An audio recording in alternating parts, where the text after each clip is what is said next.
चटोरी बीवी। अरे ये क्या बात हुई, बेटी खूब खाए तो भी कुछ खाती नहीं, और बहू बहू जरा सा खाने की शौकीन, तू चटोरी। तुमसे कितनी बार कहा है ये सारी चीजें तुम्हारी हेल्थ के लिए ठीक नहीं है। तुम रोज रोज क्यों बनाती हो? रोज रोज कहाँ, कल कहाँ बना था। और वैसे भी तुम्हें तो पता ही है मुझे खाना कितना पसंद है, तो कभी कभी तो चलता है। तुम भी खाकर देखो ना कितना अच्छा बना है। एक दिन छोड़कर तो तुम रोज ही बनाती हो, कभी कभी कब हुआ? तुम जानती भी हो तुम कितना जंक फूड खाती हो। ये जंक फूड कहाँ है, इसे मैं घर पर बनाती हूँ। तुमको नहीं खाना तो मत खाओ, लेकिन मुझे तो शांति से खाने दो। और ये भाषण ना तुम अपने कॉलेज में जाकर दिया करो, यहाँ नहीं। अब इस भूखी औरत को कौन समझाए कि मैं जो बोल रहा हूँ इसकी भलाई के लिए बोल रहा हूँ, ना कि अपने लिए। शाम को, अरे बच्चों कहाँ हो, देखो मैं तुम्हारे लिए क्या लाई हूँ। मम्मी क्या लाई हो? गर्मा गर्म पकोड़े। अरे वाह, पकोड़े। तुम फिर से कुछ ले आई? खुद तो खाती ही हो, ऊपर से बच्चों को भी ऐसा खाना खिलाती हो। दोनों माँ बेटे का साइज बिल्कुल एक जैसा है। मम्मी देखो ना, पापा मुझे मोटा बोल रहे हैं? कैसे बाप हो तुम? कोई अपने लड्डू जैसे गोल मटोल बेटे को मोटा बोलता है क्या? लड्डू? ये लड्डू नहीं कद्दू है। कद्दू जी माफ कीजिएगा। खैर बच्चे ये सुनकर रोने लगता है। देखो रुला दिया ना मेरे लड्डू को, बेचारा। ले लड्डू तू ये पकोड़े खा, हाँ इनको रहने दे, ये ऐसे ही है टेढ़े। शाम को सुरेश के माँ बाप घर आते हैं। ये इतना सारा खाना तूने किसके लिए बनाया हुआ है बहू? माँ जी ये सब खाना हमारे लिए ही है, आप लोग बड़े दिनों बाद हमसे मिलने आए हैं ना, इतना तो बनता है माँ जी। माँ ये जो बोल रही है ना आपके लिए, वो आपके लिए नहीं है, उसने खुद के लिए बनाया है। माँ जी आप ना इनकी बातों पर ज्यादा ध्यान मत दीजिए, इनकी तो आदत ही है मजाक करने की। आप खाना खाइए ना। बहू खाना तो बहुत अच्छा बना है, एकदम चटपटा।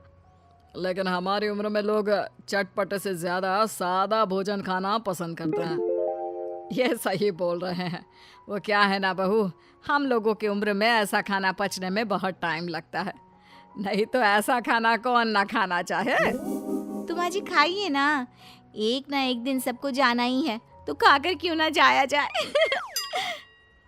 अरे ये तुम क्या बोल रही हो, होश में तो हो।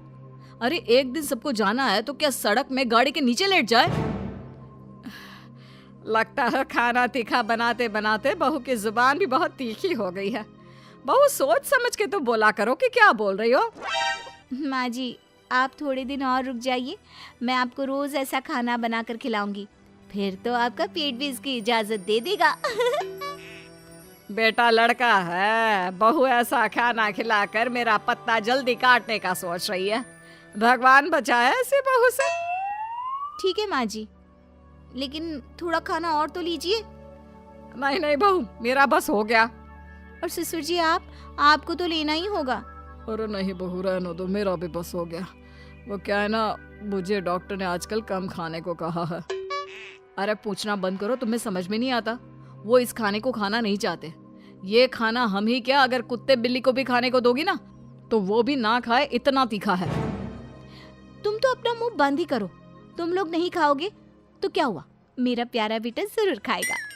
इतने में बच्चा दौड़ कर आता है। लो आ गया, शैतान का नाम लिया और शैतान हाजिर। खिलाओ इसको और गेंडा बना दो। अरे लड्डू, ये लड्डू कद्दू में कैसे बदल गया, कितना मोटा हो गया है।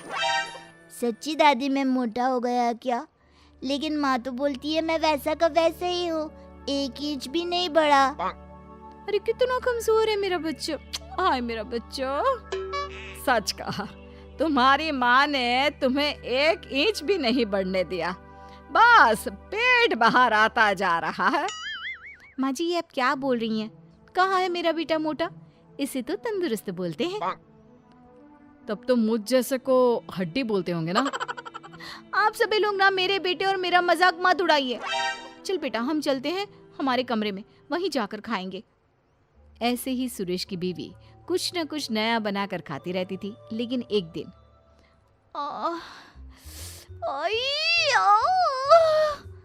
क्या हुआ? क्यों नाटक कर रही हो?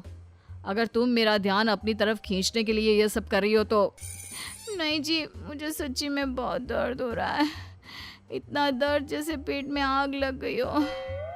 क्या सच्ची में? क्या खाया था? आग पेट में लग गई? कैसे? मैं दर्द से परेशान हूँ और आपको मजाक लग रहा है। मैं ये दर्द नहीं सह पाऊंगी। मुझे डॉक्टर के पास ले चलिए प्लीज। पागल, डॉक्टर के पास नहीं, तुझे तो किसी खाने के ठेले में खड़ा कर देते हैं। क्यों? वहीं जाकर तुम ठीक हो जाओगी। सुरेश अपनी बीवी को पास के हॉस्पिटल ले जाता है और उसे दिखाता है। डॉक्टर जी, क्या हुआ है? मेरी बीवी को ऐसा क्यों लगता है जैसे उसके पेट में आग लगी है? कहीं ये... पति डर सा जाता है, लेकिन तभी अरे नहीं नहीं, कुछ नहीं। वो क्या है ना, लगता है आपकी बीवी कुछ ज़्यादा ही तीखा खाना खाती है। अब आजकल की औरतें कहाँ ऐसा खाना खाती हैं, लेकिन अब इसी के कारण इनके पेट में इन्फेक्शन हो गया है। अच्छा, तो डॉक्टर ये इन्फेक्शन सही कैसे होगा? ये तो तीखा खाना छोड़ ही नहीं सकती। नहीं छोड़ सकती तो क्या होता है? अरे भैया, इनको तीखा और बाहर का खाना बंद करना ही होगा, नहीं तो ये इन्फेक्शन फैल गया तो अच्छा नहीं है। इसका ऑपरेशन करना पड़ेगा। फिर तो ये गजब सा फिगर है ना भाभी जी का वो अम्मी जी जैसा हो जाएगा। बाकी भाभी जी की मर्जी। नहीं नहीं, मैं मोटी आंटी जैसी नहीं बनना चाहती। पर डॉक्टर साहब, अच्छा मैं ये सब खाना छोड़ दूंगी। पति डॉक्टर को देखता है और फिर तुमने सुना डॉक्टर की बात? तुमसे कितनी बार कहा मैंने, लेकिन तुम नहीं मानी। अब कर दी ना अपनी तबीयत खराब। और खाओ तीखा चटपटा खाना। तुम अब चिढ़ाओ मत मुझे। अच्छा तुम ये डॉक्टर से पूछ कर आओ ना कि हफ्ते में 1 दिन खा सकते हैं क्या। उस वक्त तो डर के मैंने बोल दिया था, लेकिन अब मुझे मुश्किल लग रहा है। यहाँ जान पर बनाई है और इसको खाने की पड़ी है।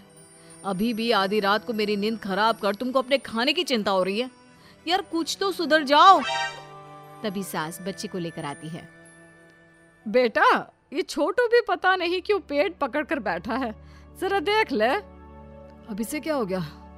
माँ, मुझे तो डर लग रहा है कि कहीं इन दोनों का ही ऑपरेशन ना करवाना पड़ जाए। अरे पर तू पैसे कहाँ से लाएगा? वैसे बहू के गहने हैं ना, उसे बेच सकते हैं हम। नहीं नहीं, मेरे गहनों की ओर ना देखना। मैं वादा करती हूँ, मैं चटोरे खाने की ओर नजर भी नहीं लगाऊंगी। मम्मी, ये आप क्या कह रही हो? हाँ बेटा, मेरी गलती है कि मैंने इतना चटोरा तुझे बना दिया। मुझे माफ कर दे।